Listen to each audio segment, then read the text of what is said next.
ఇంకో interesting video ఒకటి ఉంది. నాసిక్లో ఈవీఎంలకు వ్యతిరేకంగా ప్రజలు పెద్ద ఎత్తున ర్యాలీ తీశారట. ఒకసారి ఆ వీడియో చూద్దాం.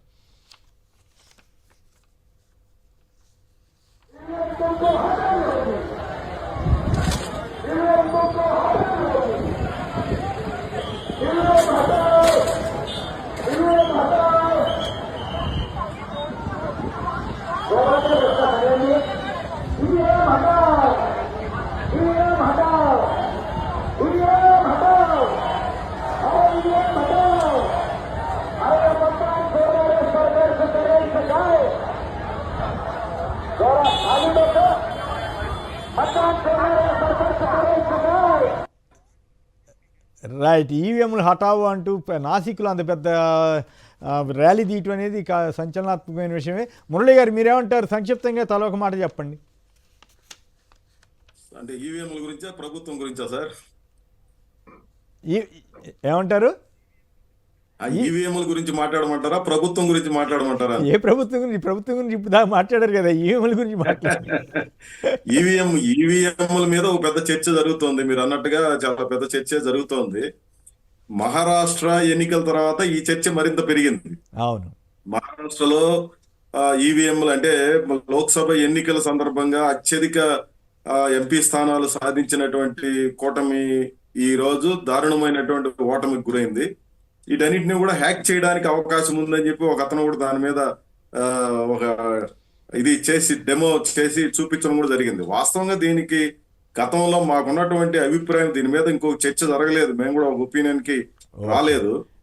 ఈవీఎంలకు సంబంధించి మరింత పారదర్శకత పాటించాలి, దాంట్లో ఏమాత్రం సందేహం లేదు. ప్రజల్లో నిరసన వ్యక్తం అవుతుంది కాబట్టి దీని మీద అప్పటికి ఒంగోలు విజయనగరం ఎక్స్పీరియన్స్ చూసిన తర్వాత మాబోటి వాళ్ళకి కూడా ఈవీఎం మీద అంత ముందు ఉండేది కాదు అనుమానం. కానీ ఒంగోలులో లెక్క అయిపోవటం ఇవన్నీ చూసిన తర్వాత ఓహో ఇదే సంథింగ్ రాంగ్ అనే ఫీలింగ్ వచ్చింది. మురళి గారు రైట్. శేఖర్ గారు సార్, ప్రజాభీష్టం మేరకే ఫలితాలు రానప్పుడు ప్రజలే రోడ్డు ఎక్కుతారు, ప్రజలే నిరసన తెలుపుతారు, ప్రజలే ఆందోళన చేస్తారనడానికి ఉదాహరణే నాసిక్ సార్. ఇది దేశవ్యాప్తంగా కూడా మొదలు కాబోతుంది. ఇంకొక చిన్న మాట చెప్పాలి సార్. ఇంతకుముందు మీరు అన్నారు ఉద్దానం ప్రాజెక్ట్ అంశంలో నేను అక్కడికి వెళ్ళిన తర్వాత జగన్మోహన్ రెడ్డి గారి మీద గౌరవం పెరిగింది అని చెప్పి మీరు అన్నారు సార్. సార్, నేను ఉద్దానం ప్రాజెక్ట్ టైంలో నా ఫ్యామిలీ మొత్తం వైజాగ్ లో ఉండేవాళ్ళు సార్. నేను విజువల్స్ కోసం వెళ్తున్నాను సార్, ఏదంటే సోషల్ మీడియాలో విజువల్స్ అవి కావాలని చెప్పి నేను వెళ్తుంటే ఏనాడు రాజకీయాల గురించి సంబంధం లేదు సార్. మా వైఫ్ వాళ్ళ ఫ్రెండ్, ఆ అమ్మాయి పక్కా జనసేన సార్, మా వైఫ్ వాళ్ళ ఫ్రెండ్ ఇద్దరు కలిసి నా కారులో వచ్చారు సార్. అది చూసిన తర్వాత మా వైఫ్ వాళ్ళ ఫ్రెండ్ జన సైనిక్, ఆ అమ్మాయి భావోద్వేగానికి గురయ్యి జీవితకాలం నేను జగన్మోహన్ రెడ్డి గారికి ఓటేస్తాను, ఇంత మంచి ప్రాజెక్టులు జగన్మోహన్ రెడ్డి గారు చేస్తున్నారా, ప్రజల్లోకి ఎందుకు రావట్లేదు అని చెప్పేసి నాతో చర్చ. పోర్టులు కట్టారు, పోర్టులు కూడా చూశాను నేను. రామాయణపట్నం పోర్టు లోపలికి కూడా వెళ్ళొచ్చా, ఇది ఇంత బ్రహ్మాండంగా డెవలప్ చేశారని. ఇప్పుడు వాటిని అమ్మేయాలని చూస్తున్నారంట. అట్లా మెడికల్ కాలేజీలు చూసా, పాడేరు అనేటువంటి ఒక మారుమూల గిరిజన ప్రాంతంలో మెడికల్ కాలేజీ కడితే ఏంటి ఈ బిల్డింగ్లు అంటే, మెడికల్ కాలేజీ అంటే నేను దిగి అవన్నీ చూసి వచ్చాను అనమాట. మరి కానీ మరి ఫలితం ఇంకో రకంగా ఉంది, అది వేరే సంగతి. ఇక రామ్నాథ్ గారు మరి ఈవీఎంల గురించి ఇప్పుడు రాష్ట్రాల్లో వచ్చి ఎక్కడైనా కానీ అధికారం అనేది చాలా చోట్ల అంటే నాసిక్లో ప్రొటెస్ట్, ఆ రకమైనటువంటి ప్రొటెస్ట్లు ఏపీలో ఎందుకు రాలేదన్నది కూడా మీరు చెప్పాలి.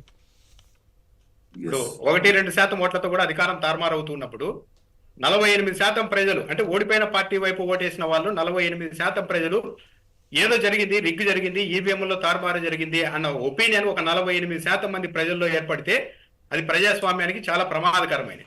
ఈసీ అన్నది ఎన్నికల నిర్వహణపై ప్రజల్లో విశ్వాసం కలిగించాలి, కానీ ఈసీ ఆ పని చేయడం లేదు. ఇప్పుడు వేల మంది అలా ర్యాలీలు చేస్తూ ఉన్నారు అంటే వాళ్ళందరిలోనూ అనుమానం ఉంది. అనుమానం అంతా నివృత్తి చేయాల్సిన బాధ్యత ఈసీ మీద ఉంది. ఇప్పుడు ఈ దేశంలో ప్రధాన పార్టీగా కాంగ్రెస్ పార్టీ ఉంది. కొమ్మినేని గారు, ఈ ఈవీఎంలకు వ్యతిరేకంగా కాంగ్రెస్ పార్టీ దేశవ్యాప్తంగా ఏదో ఒక ఉద్యమం చేయాల్సిన అవసరం ఉంది. లేకుండా పోతే ఇలాగే ఈవీఎంల మీద అపనమ్మకం ఉంటే కొన్ని రాజకీయ పార్టీలు మనం ఎంతవరకు పనిచేయాలి, ఏం పని చేస్తే ఏం ఉపయోగం ఉంటుంది అన్న ఒక మీమాంస ఏర్పడి నిరుత్సాహం ఏర్పడితే భారతదేశంలో ప్రజాస్వామ్యానికి అనేది విలువే లేకుండా పోతుంది. ఇంకొకటి దీని మీద ఇంత వేల మంది వచ్చి ర్యాలీలు చేస్తున్నప్పుడు కూడా వాళ్ళని సరిగా అడ్రస్ చేసి ఇదిగో ఇది నిజం, ఇది వాస్తవం, ఇలా అవును. జరిగిందని చెప్పకపోతే చెప్పాలి. ఇది రేపు పొద్దున ఇంకా ఎక్స్ట్రీమ్కి వెళ్ళిపోవచ్చు. అవును. ఎక్స్ట్రీమ్కి వెళ్ళిపోయి వేల మంది రోడ్ల మీదకి వచ్చిన తర్వాత, ప్రజలు రోడ్ల మీదకి వచ్చిన తర్వాత ఏ పోలీస్ వ్యవస్థ, ఏ బలగాలు కూడా కంట్రోల్ చేయలేవండి. కరెక్ట్. ఇంతమంది ఆడు వేల మంది, ఎందుకు అంతమంది మనం వచ్చారు అంటే ఏపీలో చూసాం కదండి, ఒంగోలులో గనక వీవీప్యాట్ స్లిప్పులు ఈవీఎంలు లెక్కేసి కరెక్ట్గా ఉన్నాయని చూపిస్తే మనం ఎవరు నోరు విప్పేయడానికి కూడా అవకాశం ఉండేది కాదు కదా. అనుమానం వ్యక్తం చేసేవాళ్ళం, ఎవరైనా రాజకీయ నాయకుడు చెప్పినా మనం ఒప్పుకునేవాళ్ళం కాదు.